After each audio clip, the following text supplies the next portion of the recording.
Hey folks, and welcome to The Point. This week, Yogscasts have cancelled their $500,000 Kickstarter and left a bunch of people out of pocket. And that obviously raises a bunch of questions, but my main concern is, where did all that money go? The Yogscasts! You've heard of them, right? They're a bunch of internet streamers founded out of Reading in the United Kingdom, who gained popularity on YouTube initially through their World of Warcraft coverage, but gained mass notoriety through some fantastically entertaining videos around Minecraft. This humble bunch of YouTubers has since grown up to be a rather profitable media organisation, boasting all manners of impressive numbers and statistics. The first UK YouTube channel to reach 1 billion total views, for instance. Over 7 million subscribers on their main channel is another one. I say main channel because they now operate a network of channels which live stream and post video on the internet around the clock. Some of which is done out of a passion for games, others paid for by publishers, but that's a debate for another day. The Yogscasts are popular, and rightfully so. They produce some entertaining videos. I don't know if there's 70 million subscribers entertaining, but then what the hell would I know? My YouTube channel only has about 2,000 subscribers, and most of those came from a not safe for work video of me playing that PlayStation 3 Harry Potter game.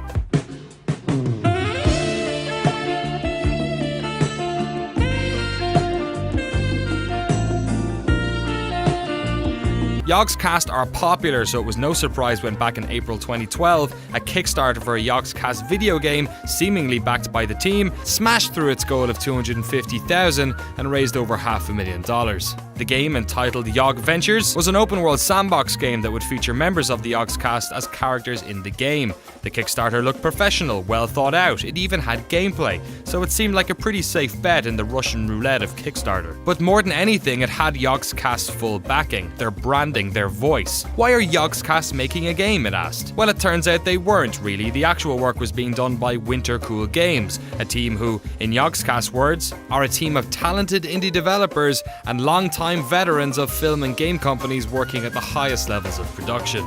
Well, as you can probably imagine from the fact that I'm even talking about this, that clearly wasn't the case. Over 13,000 of Yogscast fans backed the project, and yesterday, over 13,000 people around the world found out it was canned and that they wouldn't be getting any refunds.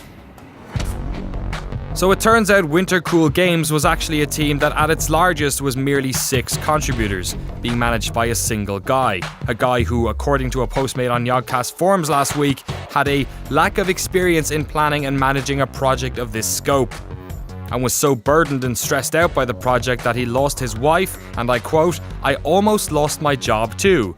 He almost lost his job? Why did he have a job?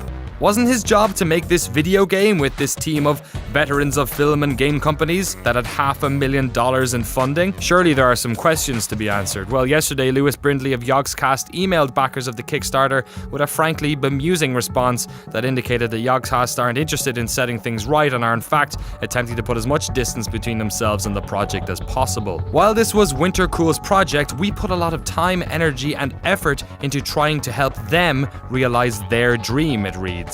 Winter Cool's project, a project that just so happened to have Yogscast branding, messaging and actual words and voices on the Kickstarter page. Not to mention a link to yogscast.com as the Kickstarter's homepage and details about Yogscast Limited in the project creator's biography. But the alarm bells really go off further down the email. Although we're under no obligation to do anything, Yogscast actually believe that they're under no obligation to do anything. They think that giving away a bunch of beta keys for a different game and promising exclusive content from a whole bunch of potential partners is some sort of charity plucked from the bounty of kindness in their hearts. Besides the fact that they are actually legally responsible as of Kickstarter's terms of use, or at least somebody is. And that's when this all starts to make a kind of sick type of sense.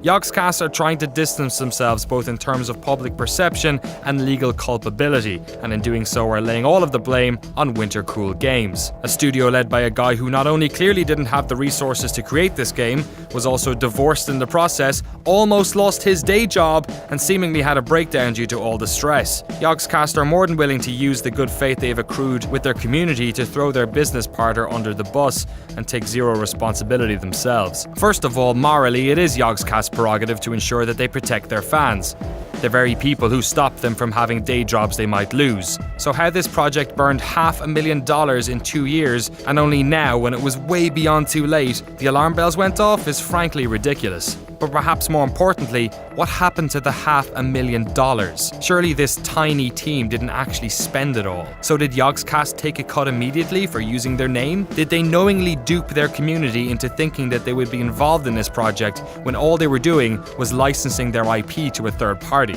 Have they run away with the majority of the funding and are hoping that in this daily news world we find ourselves in, people will just forget about it?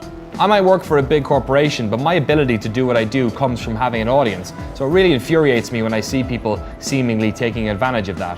Yogscasts seem more than happy in this situation to throw up their hands and shout caveat emptor, but they're still a business whose dealings have left 13,647 people out of pocket. Now that might not seem like a lot of people when you've got millions of subscribers and billions of views, but that's still 13,647 people who deserve better answers.